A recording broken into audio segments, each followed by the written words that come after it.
Owen Fairclough is here with a second taste of what the markets are doing. Talking about a test for Italy. Yeah, They're bit of a going to make nerve it or trip. not? Well, it's complicated, Prue, because yesterday we had a very good bond sale. Borrowing costs, in fact, for Italy for 6-month Treasury bills were halved, and yet it's all about the 10-year bonds.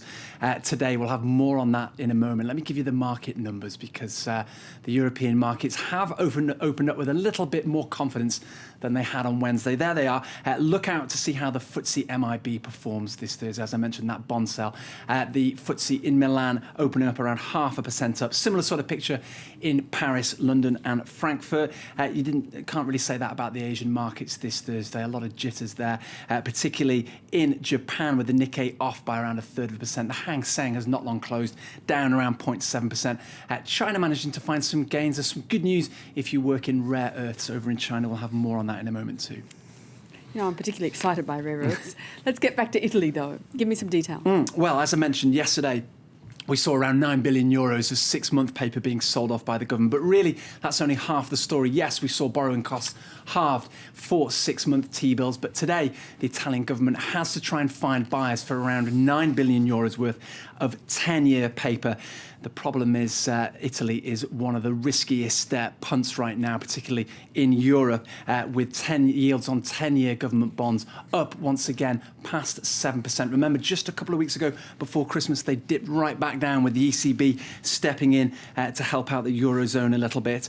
So we'll wait and see. We'll probably get those numbers through in the next couple of hours. We'll keep an eye on those. Why do we care about the 10-year bonds? Well, because foreign buyers, particularly the likes of China, who is so instrumental in this Eurozone crisis, they're involved heavily. It's the kind of foreign buyers that the Italian government needs right now to snap up those 10-year bonds and prove that Italy is good, not just for the short term, but for the long term too. Meantime, staying in the Eurozone, Greece appears to be ending the year on yet another financial tightrope. Tax inspectors are going on strike at a time when they're supposed to be processing end-of-year returns.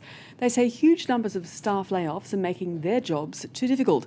And yet Greece is under pressure to reform itself as one of the #1 tax avoidance havens of the world. The deadline looms to file their taxes. This year, Greeks may not need to hide when the taxman comes knocking. Unions for the country's fiscal authorities have announced they're going on strike in protest over wage cuts and job losses in the sector. Thursday and Friday's strike should disrupt end-of-year payments, which have to go through by December 31st. Due to the reform in the public sector and civil servants forced to accept reduced pay, there are 350 fewer people in the tax offices, and 900 people have decided to retire early because of the terrible situation at the moment. Over the last 2 or 3 years, there's been a reduction of 5,500 posts. Tax officials have long been accused of taking kickbacks in Greece and contributing to a culture of cooking the books, plunging the country deeper into debt. In the midst of the country's debt crisis, Athens pledged to combat tax evasion, pushing through fresh reforms this year under pressure from the EU and the IMF. Some believe fiscal fraud is draining the public purse of some €13 billion, and that around a third of the country's GDP is lost to the black market. Yet cracking down on tax avoiders could prove difficult. Analysts say Greeks have been pushed to breaking point by austerity measures, and the forecast is gloomy. The economy set to shrink by 5.5% this year, the 4th consecutive year of negative growth. And that tax inspector strike expected to last for the next couple of days. Let's get a few more of the day's business headlines for you now. Russia has signed a deal with Turkey to begin laying the long-awaited South Stream natural gas pipeline to Europe. The joint project between Russia, France, Germany and Italy will bring gas to Western and Southern European countries by the end of 2015. Another Russian pipeline, Nord Stream, was opened early this year, taking gas across the North Sea. Meantime, China has raised its export quotas on rare earth metals. That's for the first time in 6 years. The increase is just 3%. Both Molycorp and Lynas, the two biggest non-Chinese rare earth miners, have said they'll add about 25,000 tonnes of supply next year. Analysts say it is a significant intervention in a market that the Chinese government has been trying to prop up amid falling demand. And Deutsche Börse and the New York Stock Exchange Euronext Group have pushed back the deadline to complete their merger. The two groups intend to complete by 31st of March. That's more than a year after they announced the $9 billion deal. It's been delayed by anti-competition regulators who are concerned about a monopoly developing between two companies who represent 90% of European trading.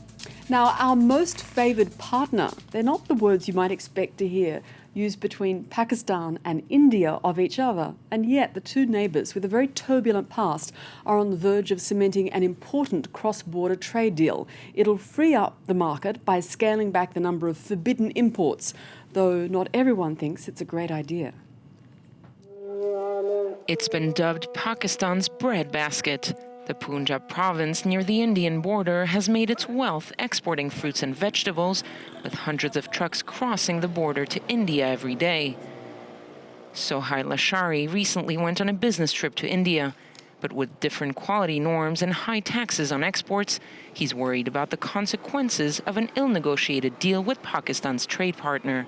We will sell it to India, and we are very eager to do that. But at the same time, you just can't ask somebody to run and then catch his coat from behind. So you have to let him do the business as well.